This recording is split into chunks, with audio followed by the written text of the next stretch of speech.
Rajkot municipal કોર્પોરેશનનું વર્ષ 2026-27નું budget રજૂ કરવામાં આવ્યું છે। એક તરફ કરોડોના વિકાસ કામોની લાણી છે તો બીજી તરફ સામાન્ય જનતા પર કરબો ઝીકવામાં આવ્યો છે।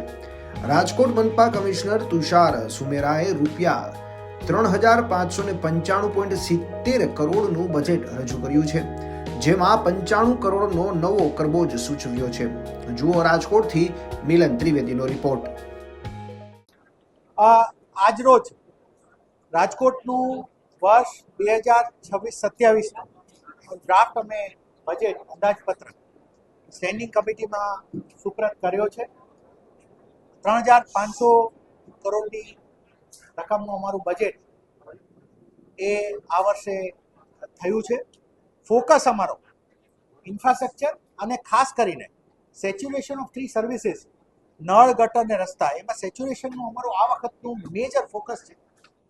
અમે એ પણ જણાવી આપને કે ગત વર્ષનું અમારા બજેટને અમે ઓલમોસ્ટ 90%થી વધારે ક્રોસ કરી રહ્યા છીએ। એ રીતે અમને આજે એ વાતનો પણ સંતોષ છે કે એક્ઝિક્યુશન ઓફ 25-26 પણ અમારું બજેટ 25-26 પણ સારી રીતે થયું છે। આવું જ એક્ઝિક્યુશન થઈ શકે અને નાગરિકોને ખૂબ સારી પાયાની સુવિધાઓ અને સાથે વર્લ્ડ ક્લાસ ઇન્ફ્રાસ્ટ્રક્ચર એ આપી શકાય। અમારા બે મેઇન ફોકસ જેને હું કહું તો સ્પોર્ટ્સ ઉપર આ વખતે ઘણો ફોકસ છે આ બજેટમાં, અને એર ક્વોલિટીના ઇમ્પ્રુવમેન્ટ અને plus timely delivery of projects એ આ બજેટમાં અમે એશ્યોર્ડ વેમાં જવા માંગીએ છીએ। જે સમય નક્કી કર્યો છે એ બજેટને એક્ઝિક્યુટ થવો જ જોઈએ, એની માટે પણ આ બજેટનો એડવાન્સ છે। Thank you very much.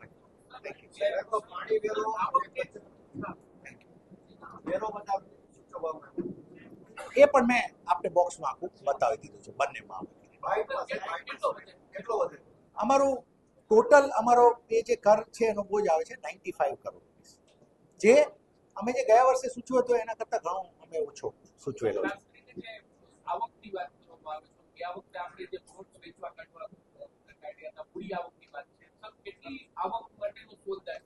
ફક્ત 2 મહિનામાં છેલ્લા અમે 106 કરોડ જેવું જનરેટ કરી શક્યા। આ અમારી છેલ્લા ઓપ્શન। આ વર્ષે અમને અપેક્ષા છે અમે 600 કરોડ જેવું રાખ્યું છે। Most probably will touch that, એ થઈ શકશે। અમે એને સ્ટ્રેટેજાઇઝ એ પણ કર્યું કે હવે નાના પ્લોટ્સને પણ આઈડેન્ટિફાઈ કરીએ જેથી કરીને વધારે લોકો એમાં આવી શકે।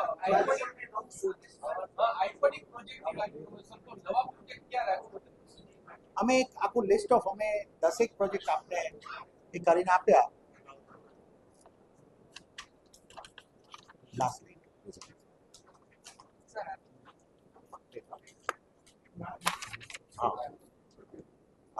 એક તો આવાસમાં અમારું લગભગ 3000થી વધારે આવાસોનું આ વખતે થશે।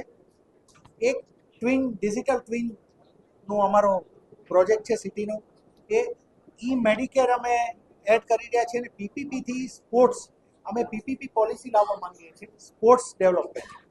અમારું ધ્યેય એવો છે, જો અમે એક પણ આજે ફેસિલિટી નંબર અમે નથી એડ કર્યા કેમ કે પીપીપી ઉપર અમે ફેઝ વાઇઝ જવા માંગીએ છીએ, પરંતુ અમારું એવી ઈચ્છા છે કે ઇન્ટરનેશનલ કક્ષાની એટલીસ્ટ 2 થી 3 ફેસિલિટી મિનિમમ આપણે પીપીપી ધોરણે રાજકોટમાં એડ કરી શકીએ, જેથી કરીને જેમ આપ અમદાવાદમાં જુઓ છો આખું સ્પોર્ટ્સનું જે સરસ ઇન્ફ્રાસ્ટ્રક્ચર બની રહ્યું છે, તો આ પ્રમાણે આપણે કોમનવેલ્થને આવી જ્યારે ગેમ્સ આવે છે ત્યારે રાજકોટના યુવાનો એનો ભાગ બને, એ માટે આ અમારા મને એવું લાગે છે કે એઝ કમિશનર હું મારા પ્રાયોરિટી તરીકે કહું તો મારું પ્રાયોરિટી આ વખતનું બજેટમાં સ્પોર્ટ્સ ડેવલપમેન્ટ છે। બજેટ પછી આઈ ગીવ યુ બાય આજે અત્યારે અહીંયા તમે અંદર આવી જાઓ, આપણે અલગથી લઈને આજે બજેટમાં પ્રદૂષણ ઘટાડવા પર વિશેષ ભાર મુકાયો છે। અર્બન ગ્રીનિંગ પોલિસી 2026-27 હેઠળ 20 એકરમાં બોટોનિકલ ગાર્ડન અને 14 એકરમાં સ્પોન્જ પાર્ક બનશે। સાથે જ 138 નવી ઈ બસ અને 100 સીએનજી બસ દોડાવાશે। લાલપરી તળાવ ખાતે લેક ફ્રન્ટ ડેવલપમેન્ટ થશે। 50 મીટર ઊંચાઈ સુધીના ટર્ન ટેબલ લેડરની ખરીદી કરાશે। પીએમ આવાસ યોજના હેઠળ નવા 3170 આવાસોનું નિર્માણ થશે। આ સાથે જ કામચોર એજન્સીઓ સામે કમિશનરે લાલ આંખ કરી છે। ભીમનગર ચોકમાં હલકી ગુણવત્તાનું રોડ કામ પકડાતા પ્રદીપ કન્સ્ટ્રક્શનને ડીબાર કરવામાં આવ્યું છે અને જવાબદાર એન્જિનિયરોને શો કોઝ નોટિસ ફટકારાઈ છે. ગઈકાલે અમે છે ને એકચ્યુઅલી 3-4 ઇન્ફ્રાસ્ટ્રક્ચર પ્રોજેક્ટના વિઝિટમાં હતા. એની અંદર વચ્ચે એક રોડનું કામ અમારું ચાલી રહ્યું હતું ભીમનગર બાજુ. ત્યાં વિઝિટ કરતાં અમને 1-2 ભૂલો મળી એની.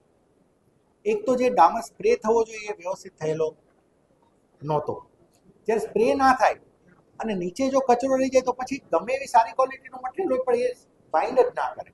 એટલે આ બાબત અમારા ધ્યાનમાં આવતા, કારણ કે આ એવી હતી કે આની માટે કોઈ ટેકનિકલ ઇન્સ્પેક્શનની ઉભાવવા જરૂર જ નથી, આપણે નરી આંખે જોઈ શકીએ.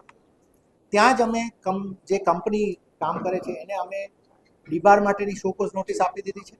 અમારા ફિલ્ડ એન્જિનિયર્સ જે હતા એ બંનેને અમે શોકોઝ નોટિસ પણ ઇસ્યુ કરી છે અને આ જે કામ થયું છે એનું બિલ ચૂકવવામાં નહીં આવે. હવે આ એક્શન લીધું છે.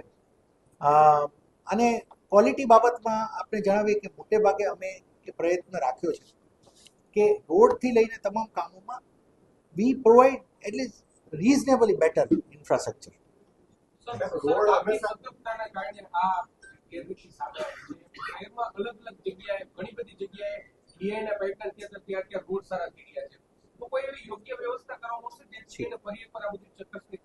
હું આપને કહું, એક અત્યારે અમારી જે વ્યવસ્થા છે એક જ્યાંથી ડામર ભરાતો હોય ત્યાં પણ અમારે અધિકારી હોય, ત્યાં પણ એ ટેમ્પરેચર લે, એનું સેમ્પલ ચેક કરે અને પછી આગળ આપવા દે.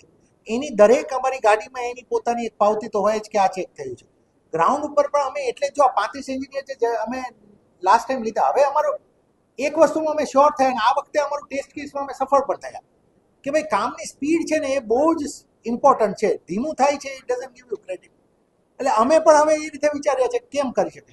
એની સાથે ક્વોલિટી મોનિટરિંગ, એટલે જ આ એન્જિનિયરો ઉપર રાખે ને એટલે જ એને નોટિસ આપી કે તમે ઊભા છો તો કેમ. આજે આપણો એન્જિનિયર ના હોય ને કોઈ ભૂલ થાય તો એને એટલાય કરવું. એટલા માટે હું આપને ખાતરી આપું છું, રાજકોટની જનતાને પણ ખાતરી આપી છે કે જે લેવલના અમે ઇન્ફ્રાસ્ટ્રક્ચર, હું આજે આપને ઇન્વાઇટ પણ કરું કે આપ એક વાર સ્પોર્ટ્સ સંકુલ વોર્ડ નંબર 17નું એક વાર જોવા આવો. જે પ્રોફેશનલી અમે કામ કરી રહ્યા છીએ એ બનશે. તમે એક વખત યાદ કરશો કે quality infrastructure has come up international standard. આ જ રીતે અમે રોડ, રસ્તા એમાં, અને હવે આ વર્ષે શું એડ કર્યું છે કહી દો. હવે PMU આવશે એટલે હવેથી એક આખી ટીમનું ડેઇલી મોનિટરિંગ, અમે એક આખી સોફ્ટવેર ઊભું કરીએ છીએ અને તમામ કામોના રિયલ ટાઈમ ફોટોગ્રાફ, વિડીયો એ બધું એમને કરવું પડશે અપલોડ. અને પ્લસ એક વિજિલન્સનું અમારી ફ્લાઇંગ સ્કોડ હવે શરૂ થશે. એ અમે જાહેરાતમાં, બજેટ જાહેરાતમાં એટલે નથી લીધું કે it will be executed after 3-4 months. Right. હવે તમારે નીકળવું જોશે એ તો ફાઇનલ, તમારે ફીલ્ડમાં નીકળવું જોશે એ તો ફાઇનલ ને, બાકી તો નીચેનો સ્ટાફ કઈ કરતો નથી. તમારા હાથે પકડાડો. જો ના એવું નથી. Commissioner being head of administration અમારે નીકળવું જ પડે ટીમને થોડું એટલે જ અમે નોટિસ આપી છે. બીજા પણ આપને કહીએ ઇન્ફ્રાસ્ટ્રક્ચરમાં ક્વોલિટીમાં કોઈ કોમ્પ્રોમાઇઝ થશે નહીં, રેસ્ટ એશ્યોર્ડ. મારે નીકળવું પડે. દુઃખદ વાત છે કે કોઈ ડામર મારા દ્રષ્ટિએ એને દેખાડો, એને કરી જ નાખવું જોઈએ વ્યક્તિએ, પણ હવે નથી કર્યું તો એની અમે પેનલ્ટી પણ આપીએ છીએ અને ઇન્ફ્રાસ્ટ્રક્ચરની ફરીથી અમે તમને ગેરંટી આપીએ છીએ. કારણ કે અમારો ટાર્ગેટ છે કે ફાસ્ટ અને ક્વોલિટી ઇન્ફ્રાસ્ટ્રક્ચર તો જ છે ને. કોઈ આ બજેટ અમે કરીએ છીએ ને તો પ્રજાને અમે ત્યારે હેપી રાખી શકીએ જ્યારે એમને ટાઈમલી અમે કામ આપીએ અને ક્વોલિટી આપીએ. રાજકોટની શહીદ સુખદેવ ટાઉનશીપમાં ભ્રષ્ટાચારના ગાબડા જોવા મળ્યા છે. વર્ષ 2022માં બનેલા આવાસમાં આંગળીના ટેરવે લાદીઓ ખડી રહી હતી. 448 ફ્લેટ ધારકો મુશ્કેલીમાં છે. આ મામલે કમિશનરે તપાસના આદેશ આપ્યા છે. એ બાબતમાં અમે એન્જિનિયરને સોંપ્યું છે, પણ હું આપને કહું કે DLPનો પીરિયડ પણ એ કામમાં પતી ગયો છે. અમારી પ્રાઇમરી માહિતી મુજબ એ કામ પતાઈ ગયું, દેવાઈ ગયો. પછી DLP જે ડિફેક્ટ લાયબિલિટી પીરિયડ આવે એ પણ પૂર્ણ થઈ ગયો. પરંતુ અત્યારે એની ઉપર બીજી ટેકનિકલ કમેન્ટ ના કરતા અમારા સ્ટાફને અમે ત્યાં કીધું છે કે આને જોઈ અને હજી જો કદાચ કોન્ટ્રાક્ટરને કે કોઈને કહી શકાતું તો લેટ અસ એનાલાઇઝ શું ઇશ્યુ છે, કેમ નીકળ્યું છે, ઇશ્યુ અંદર કેમ છે ગણાવી છે. 2023ના ડિસેમ્બર મહિનામાં ડ્રો થયું છે. 24માં આવાસ મળ્યા છે. 2 વર્ષમાં ઘરની લાદીઓ ઉખડે છે, પોપડા પડે છે, મટીરિયલ બધું સડી ગયું છે અને સિમેન્ટ જ નથી, લાદીની નીચે રહેતી છે.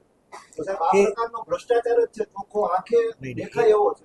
એક વાત ઉપર અમે તમને કહીએ કે અમારે એટલે જ અમે કાલે બહુ જ ચર્ચા થઈ તો અમે પ્રાઇમરી ટીમને તો તરત જ મોકલી દીધી એટલે એની બાબતમાં પણ જો કદાચ એમાં કંઈ ખોટું હશે તો કોઈ પણ વ્યક્તિની જવાબદારી નક્કી થશે જ થશે. પણ એક વખત let us also tech sample and see what problem is. પણ એ થશે. પહેલા અમે જોઈ તો લઈએ જે કરવામાં તો જો સાહેબ વિડીયો તમારી સામે જે એની વિડીયો છે અમારે ટેકનિકલ અમે એનાલિસિસમાં લઈ રહ્યા છીએ. જો હશે તો એને નિર્ણય એમાં લેવાશે. એક વખત અમારે આખું જોવું પડે. ચલો પૂર્ણ કરીએ મિત્રો. રાજકોટ મનપાએ સુવિધાઓ વધારવાનો દાવો તો કર્યો છે, પરંતુ વધતા વેરા અને ભ્રષ્ટાચારના આક્ષેપો વચ્ચે જનતાને કેટલો સંતોષ મળે છે તે જોવાનું રહેશે. રાજકોટથી મિલન ત્રિવેદીનો રિપોર્ટ.